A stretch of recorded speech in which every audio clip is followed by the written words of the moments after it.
First ماہ سبق number 18 علوم القرآن۔ بسم اللہ الرحمن الرحیم۔ رب اشرح لی صدری ویسر لی امری واحلل عقدۃ من لسانی یفقہوا قولی رب زدنی علما رب زدنی علما رب زدنی علما۔ اللہم صلی علی محمد النبی الامی وآلہ وسلم تسلیما۔ السلام علیکم ورحمۃ اللہ وبرکاتہ۔ بیٹا کیسی ہیں آپ سب؟ خیریت سے ہیں؟ اور یقیناً آپ لوگ بیٹا سبق بھی یاد کر رہے ہوں گے۔ ہم پڑھ رہے ہیں قرآن پاک کی حفاظت اور کتابت۔ حفاظت تو اللہ تعالیٰ نے اس کی حفاظت کا ذمہ خود لیا، اور اس کی حفاظت کا جو ذریعہ ہم مسلمانوں سے انسانوں سے لیا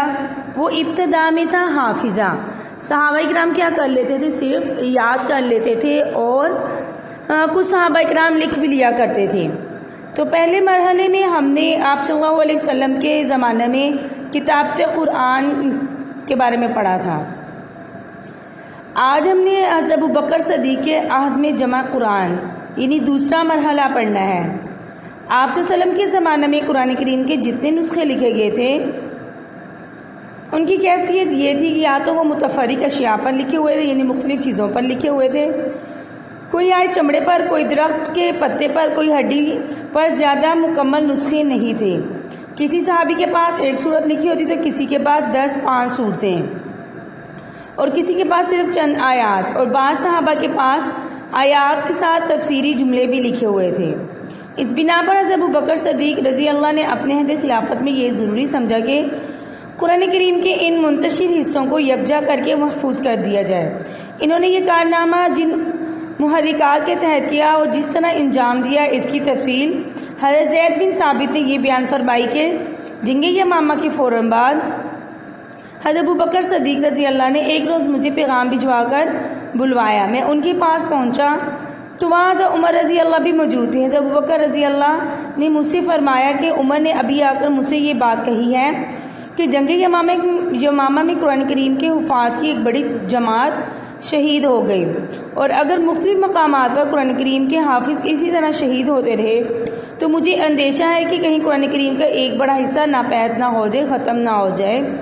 لہٰذا میری رائے یہ ہے کہ آپ اپنے حکم سے قرآن کریم کو جمع کروانے کا کام شروع کریں۔ میں نے عمر سے کہا کہ جو کام آپ صلی اللہ علیہ وسلم نے نہیں کیا وہ ہم کیسے کریں؟ عمر نے جواب دیا کہ خدا کی قسم یہ کام بہتر ہی بہتر ہے۔ اس کے بعد عمر مجھ سے بار بار یہی بات کہتے رہے، یہاں تک کہ مجھے بھی اس پر شرح صدر ہو گیا، یعنی ان کے دل میں بھی یہ بات اللہ کی طرف سے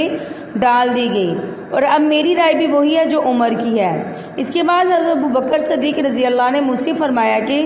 تم نوجوان اور سمجھدار آدمی ہو،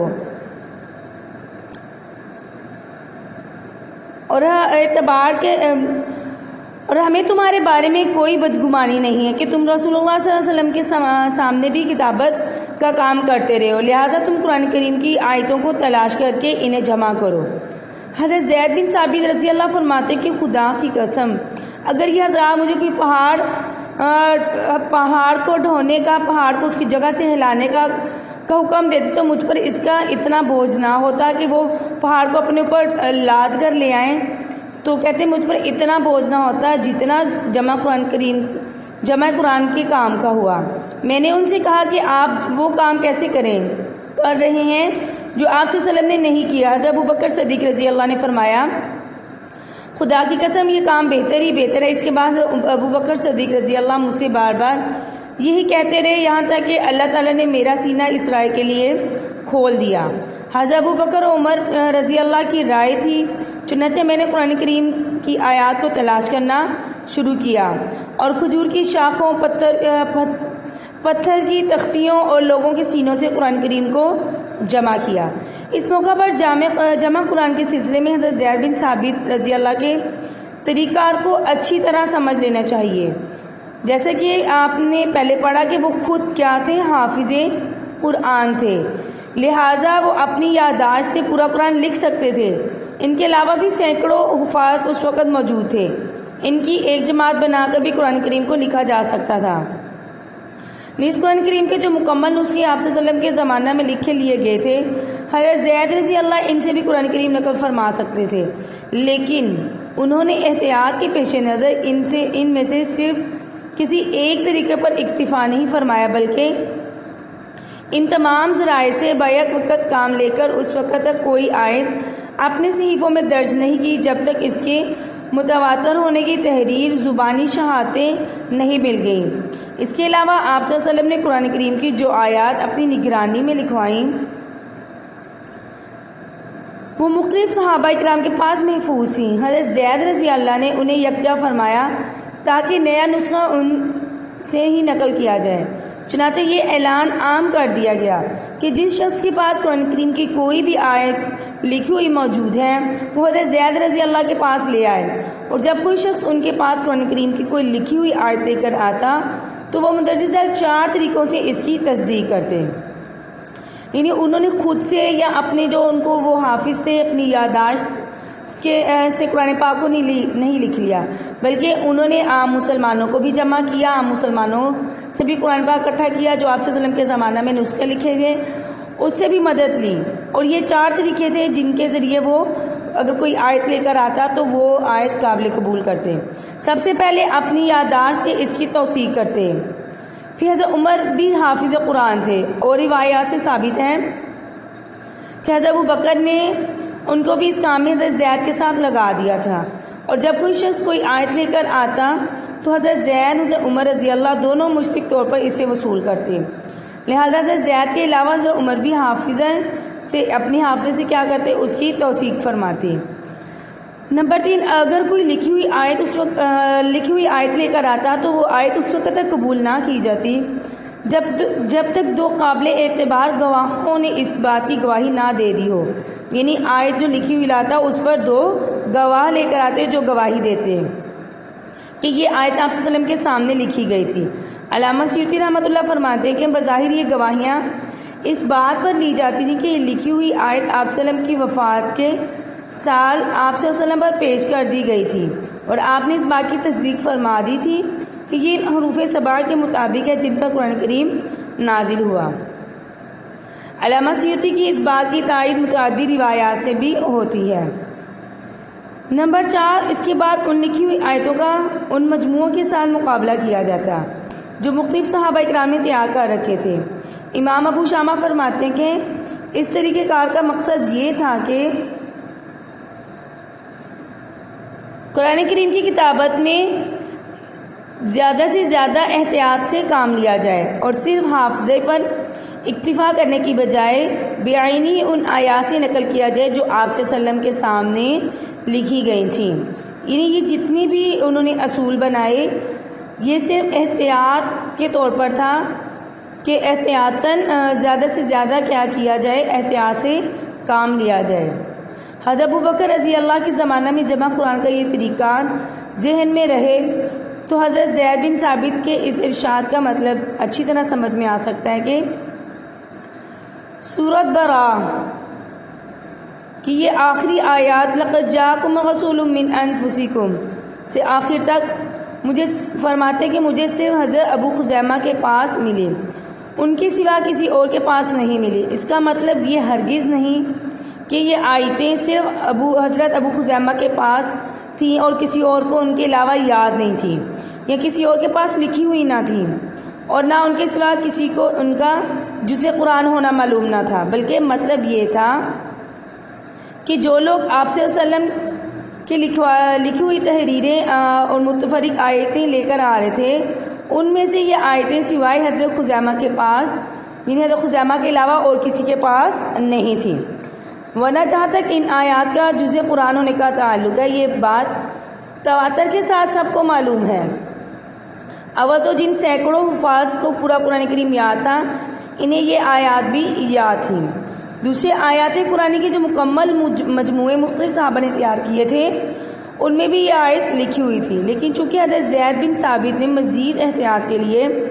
مذکورہ بالا ذرائع پر اکتفا کرنے کے بجائے متفرق طور سے لکھی ہوئی آیتوں کو جمع کرنے کا بیڑا بھی اٹھایا تھا، اس لیے انہوں نے یہ آیت اس وقت تک اس نئے مجموعے میں درج نہیں کی جب تک اس تیسرے طریقے سے بھی وہ آپ کو دستیاب نہیں ہو گئیں۔ دوسری آیات کا معاملہ تو یہ تھا کہ وہ حفاظ صحابہ کرام کو یاد ہونے اور عہد رسالت کے مجموعوں میں محفوظ ہونے کے علاوہ کئی صحابہ کے پاس الگ سے لکھی ہوئی تھیں، چنانچہ ایک آیت کئی صحابہ کرام لے کر آ رہے تھے۔ اس کے برعکس سورۃ برات کی جو یہ آخری آیات ہیں سینکڑوں صحابہ کرام کو یاد تو تھیں، اور جن حضرات کے پاس آیات قرآن کے مکمل مجموعے تھے ان کے پاس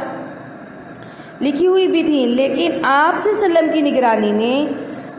الگ لکھی ہوئی صرف حضرت ابو خزیمہ کے پاس ملی اور کسی کے پاس نہیں ملی۔ بات سمجھ آئیے بیٹا؟ لقد جاءکم رسول من انفسکم، یہ آیات صحابہ کرام کو یاد بھی تھی، ان کے نسخوں میں بھی لکھی ہوئی تھی، لیکن آپ صلی اللہ علیہ وسلم کی نگرانی میں جو آپ صلی اللہ علیہ وسلم کے سامنے لکھی گئی وہ صرف حضرت ابو خزیمہ رضی اللہ کے پاس سے ملی تھی، یعنی انہوں نے صرف لکھی ہوئی تھی آپ کی نگرانی میں، لیکن اس کے علاوہ اور صحابہ کرام نے لکھی ہوئی تھی لیکن وہ آپ کی نگرانی میں نہیں تھی۔ تو اس کا یہ مطلب نہیں ہے کہ یہ آیات جو سی ہیں وہ قرآن کریم کا جو حصہ نہیں ہے، یا یہ صحابہ کرام کو یاد نہیں تھی، یا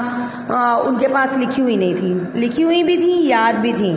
بس فرق یہ کہ آپ صلی اللہ علیہ وسلم کی نگرانی میں آپ کے سامنے جو لکھی ہوئی یہ آیات تھی وہ صرف ابو خزیمہ کے پاس تھی۔ بہرحال حضرت زید بن ثابت رضی اللہ نے اس زبردست احتیاط کے ساتھ قرآن کریم کو جمع کر کے انہیں کاغذ کے صحیفوں پر مرتب شکل میں تحریر فرمایا، لیکن ہر صورت علیحدہ صحیفے میں لکھی گئی، اس لیے یہ نسخہ بہت سے صحیفوں پہ مشتمل تھا۔ اسلام میں اس نسخے کو کہا جاتا ہے اور اس کی خصوصیات یہ تھیں، یعنی صحیفے میں لکھا تھا لیکن وہ ہر ایک صحیفے کی جیسے کتاب کی جلدیں ہوتی ہیں مختلف، تو اسی طرح وہ جو صورتیں تھیں وہ مختلف نسخوں پر تھیں، مختلف اس صحیفے بن گئے تھے، جیسے آپ کی کوئی کتاب ہو اس کی مختلف جلدیں ہوتی ہیں۔